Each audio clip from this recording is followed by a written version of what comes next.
Indiana Newsdesk is made possible in part by the following: IU Health Southern Indiana physicians, primary care and specialty care providers now accepting new patients in Bloomington and throughout South Central Indiana. siphysicians.org. The IU School of Education, preparing teachers, scholars, and administrators to improve teaching and learning in Indiana and around the world. More at education.indiana.edu. Smithville Fiber, the Gigacity Company. Fiber Internet, HD, and digital IPTV in Southern Indiana. More information at smithville.com. And by WTIU members. Thank you. Coming up on Indiana Newsdesk. Indiana legislators are considering changes to Indiana's alcohol laws, and some wonder if the state's alcohol permits will get a makeover. It's just not worth it to spend $200,000 to buy a liquor license. We'll meet a restaurant owner who is unhappy with the current system and says something has to change. And it's a rare sight. And you look at it and you go, I cannot believe I'm seeing something like this. I must look. I must burn it into my brain because I will never see it again except during totality. We'll tell you why experts are already preparing for an astronomical event occurring next month. Plus, I've been in this business for almost 2 decades, and it's been broken since I've been in it. less than a year after the election, the race for Indiana's 9th district is already heating up. We'll break down what it could mean for incumbent Trey Hollingsworth. Those stories, plus the latest news headlines from across the state, right now on Indiana Newsdesk.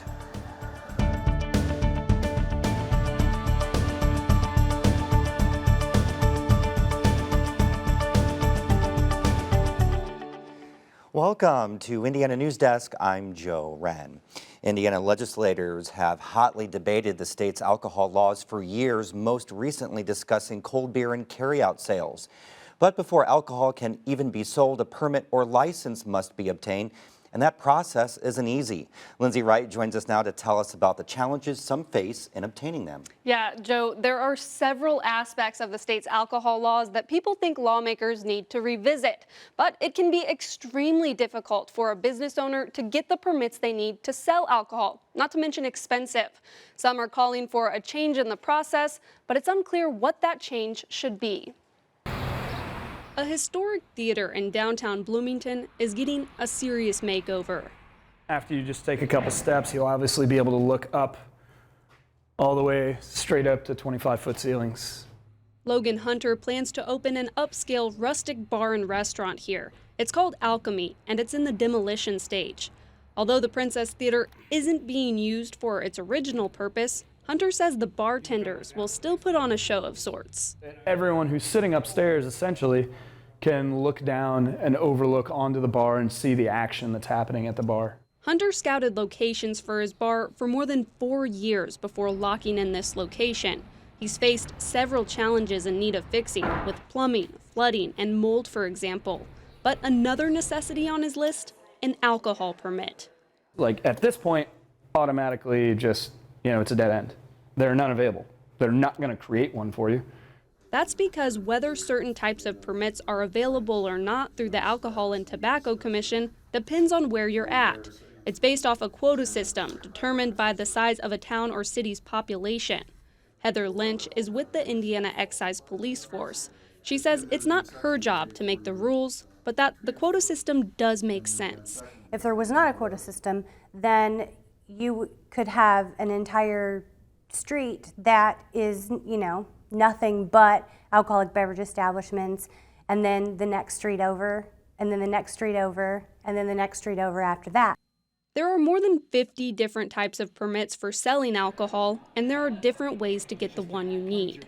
Hottest commodity, so to speak, would be a 3-way license with carryout. So someone who wanted to have beer, wine, and liquor, and then also be able to sell for carryout.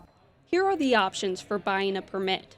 You can buy an existing one from the Alcohol and Tobacco Commission at a fixed price. A 3-way license, for example, is $1,000. But that's only if one is available, which is rare. New ones can be added when a census is done and the population grows.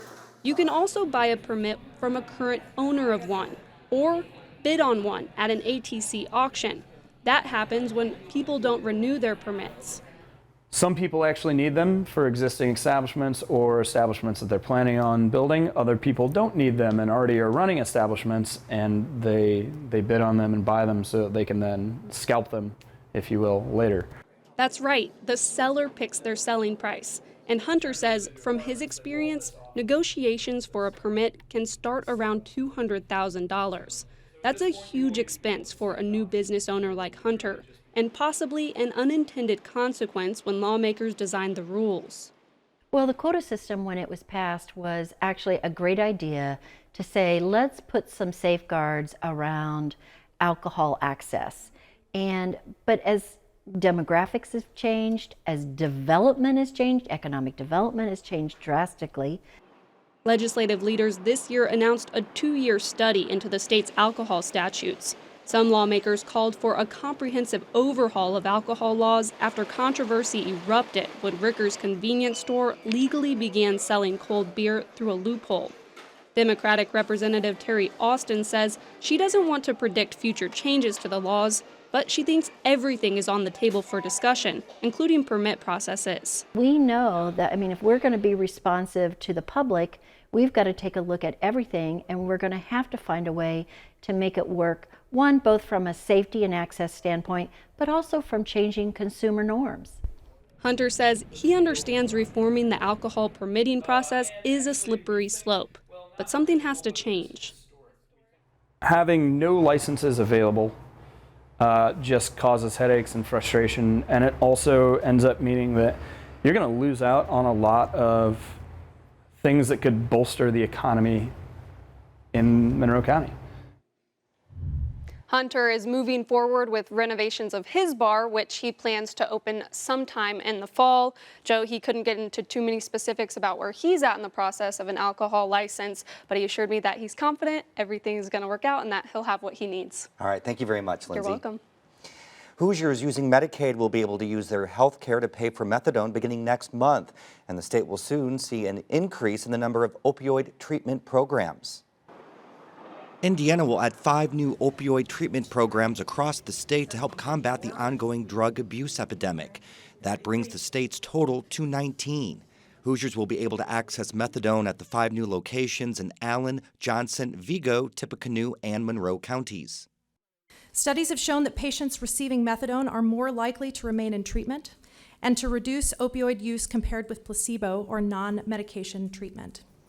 The new sites are strategically placed to address access issues. Governor Eric Holcomb says the locations are based on recent overdose deaths and naloxone administration. We are meeting the need where it is most urgent. In Bloomington, a part of Monroe County, police are responding to an uptick in overdoses. But it's not necessarily opioids causing the recent problems.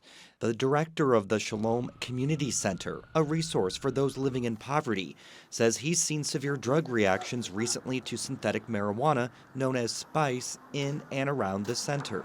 We're here on the front lines doing our best to keep people alive and hopefully get people towards recovery. Nobody can recover if they're dead. There is no one drug to treat or reverse a spice-related overdose or severe reaction, but the overdose antidote naloxone can be effective if the spice has been laced with opioids.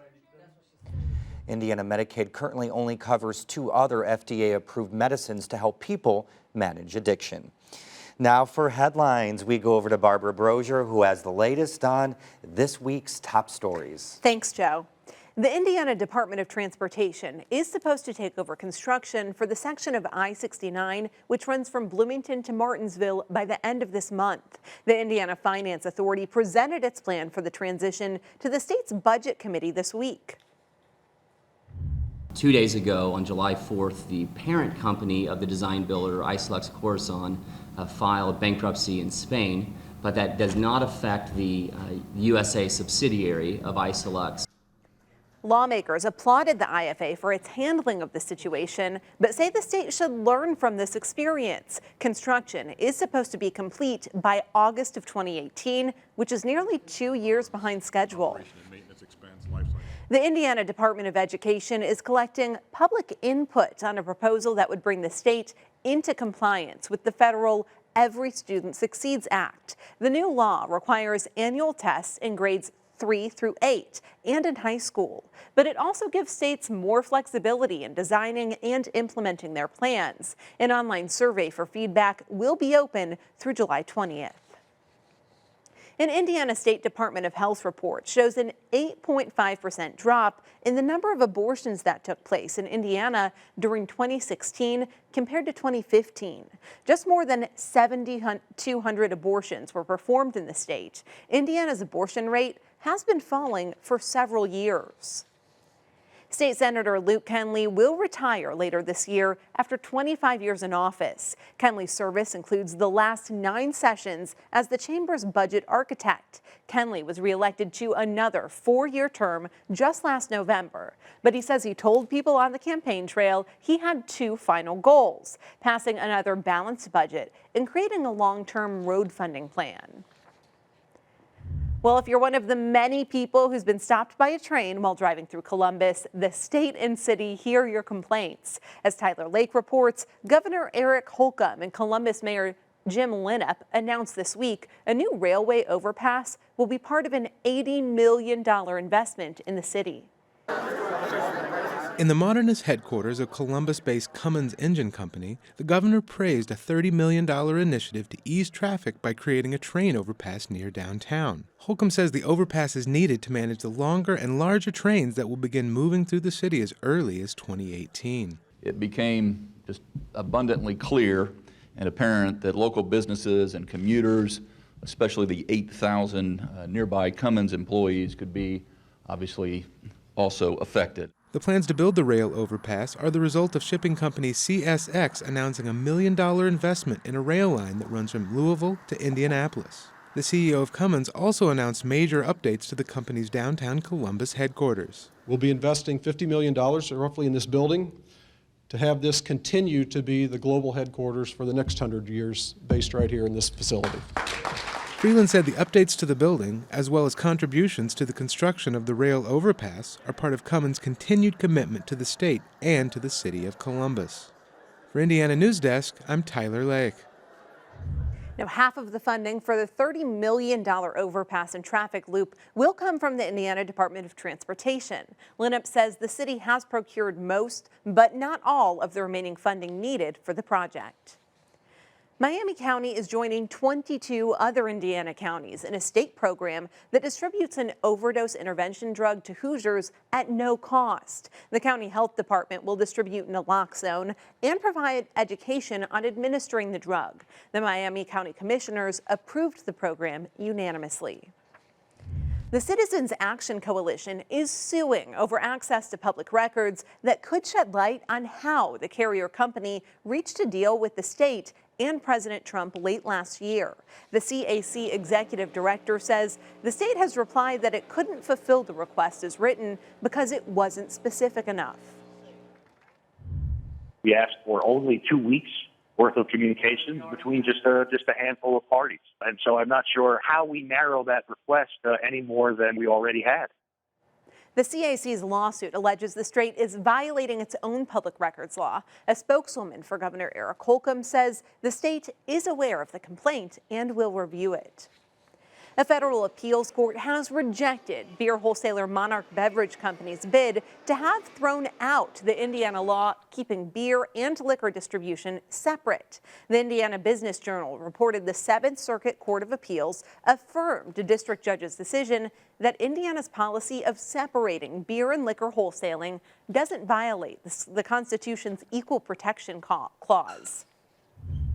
Indiana will likely end up in court over an online sales tax law. The Indianapolis Star reports that Indiana lawmakers passed a law this spring claiming the state has a right to collect sales taxes from companies using only online transactions. But a Supreme Court case prohibits states from collecting sales tax from businesses unless they have a physical presence in the state. The state has made agreements with nearly 2,000 companies, including Amazon, to collect some online sales tax. Kokomo's full smoking ban is now in effect. The partial ban allowed 21 and over bars and restaurants the option of allowing smoking. Mayor Greg Goodnight says the new smoking ordinance is a comprehensive ban that includes private clubs, city parks, and festivals. It's changing their business model to adapt to that, and the ones that will, I think they'll be fine, and the ones that won't, they may have a little, they may be a little slower to reap the benefits. City leaders denied the controversial expanded smoking ban in 2014 before approving it in March of this year. The ban went into effect July 1st. Governor Eric Holcomb is pushing a proposal to locate a port along the Ohio River in southeastern Indiana. That's according to the Indianapolis Business Journal. The move would give Indiana its third port along the river and fourth port overall. The ports allow 25 million tons of cargo to pass through each year. Cargo includes grain, coal, steel, fertilizer, limestone, ethanol, and salt. Landowners dealing with damage done by deer to their crops, forested land, or landscaping can sign up for a program that allows hunting on their property. The Indiana Department of Natural Resources says the application period for the Hunters Helping Farmers program runs through August 30th. Hunters can sign up to hunt in a maximum of 2 counties. Beachgoers at Vigo County's Fowler Park are disappointed by the prospect of the beach's permanent closure after repeated violations of Vigo County Parks and Recreation Department rules. There have been several incidents of vandalism, theft, and parents leaving their children unattended. Park rules require children younger than 13 be accompanied by an adult. People drop their kids off at the front gate with their bikes and they leave for the day. And so now it's affecting those of us that actually do watch our kids. So that's not fair to our kids because they can't have fun. They can't. The county recently put up signs warning about the potential closure and increased monitoring of the beaches. The board still has to make a final decision about the closing. Officials are also considering closing the beach at Hawthorne Park for the same reasons. And Joe, a lot of folks in Vigo County are hoping that the board can come up with a solution that works for everyone. Thank you, Barbara. Coming up next on Indiana Newsdesk. A rare solar event is occurring soon, and we'll tell you how folks are preparing for it. And we'll meet the Democratic challengers for the 9th District seat in the House. These stories and more right here on Indiana Newsdesk.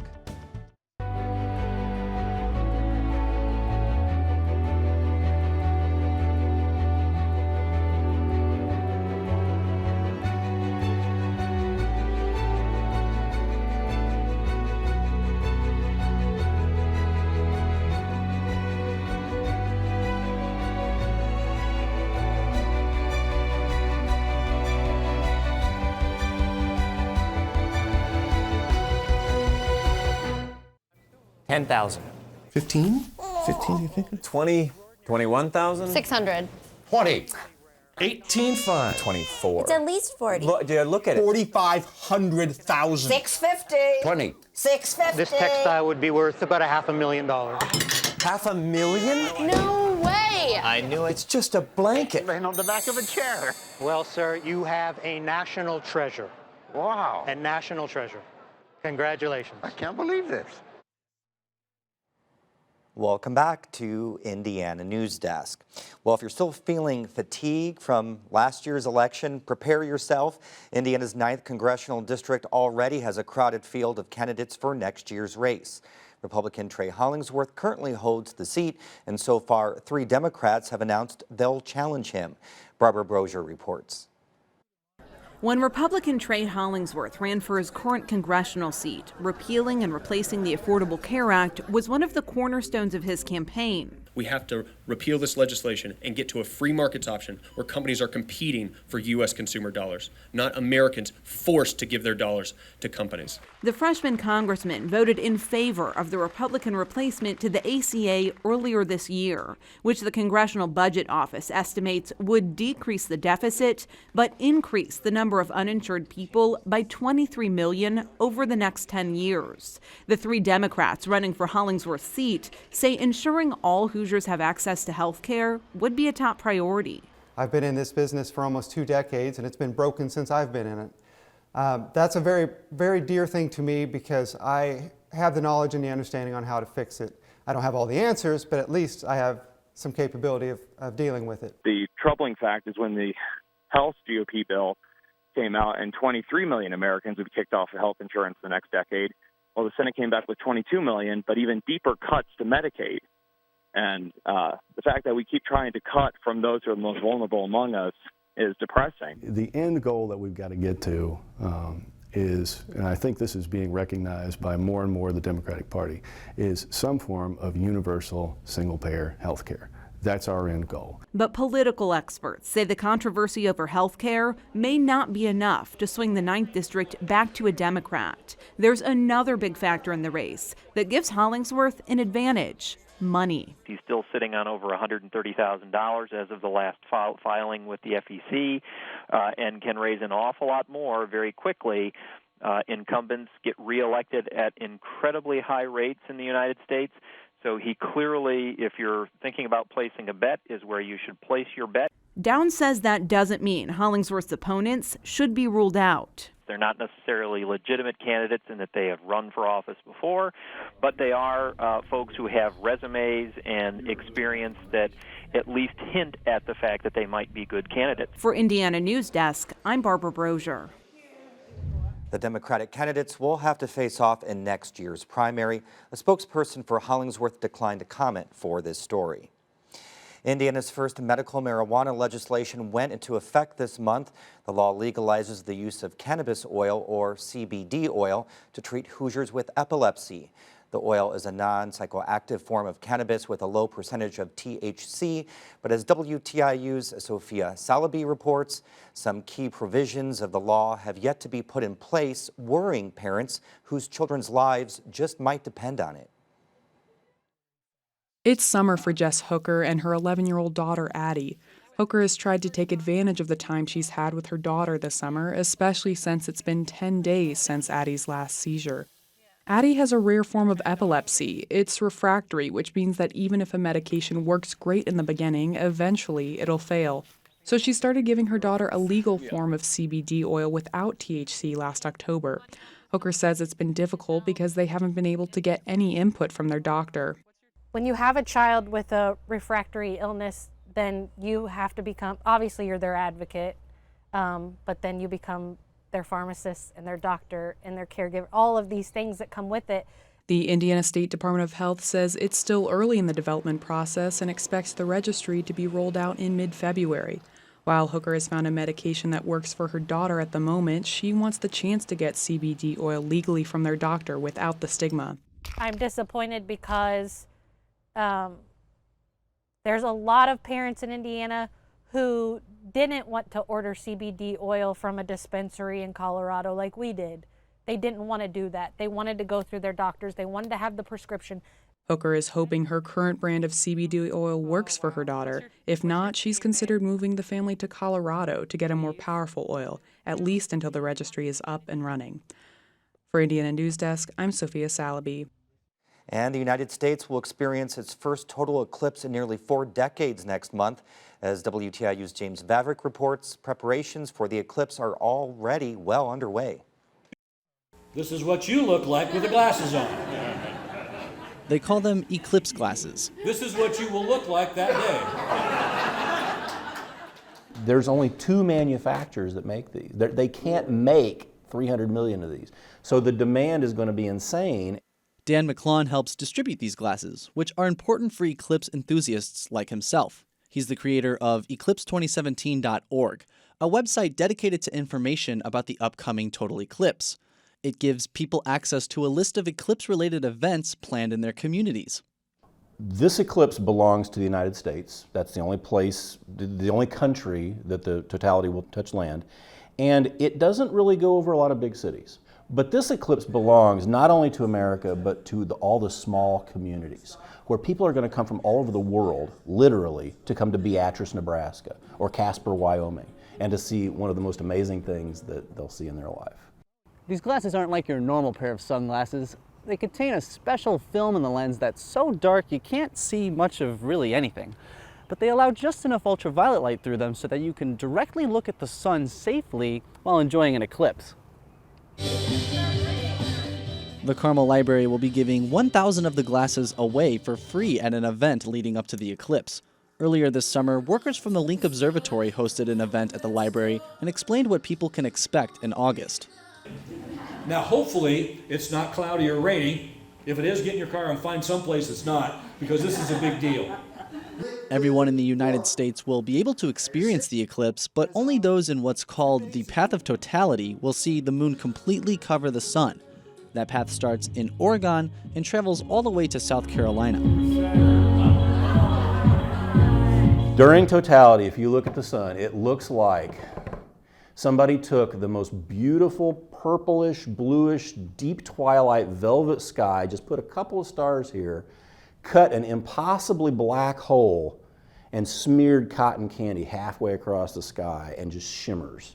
While Indiana isn't in the path of totality, Hoosiers will be able to see the moon cover about 90% of the sun. For Indiana Newsdesk, I'm James Vavrick. We're out of time. More online, WTIUnews.org. Have a great weekend.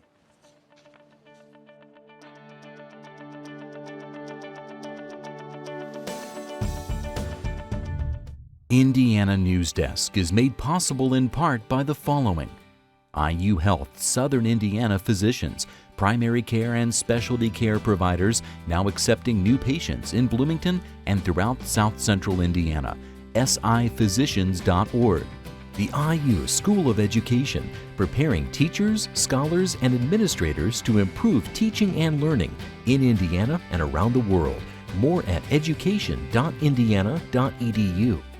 Smithville Fiber, the Gigacity Company. Fiber Internet, HD, and digital IPTV in Southern Indiana. More information at smithville.com. And by WTIU members, thank you.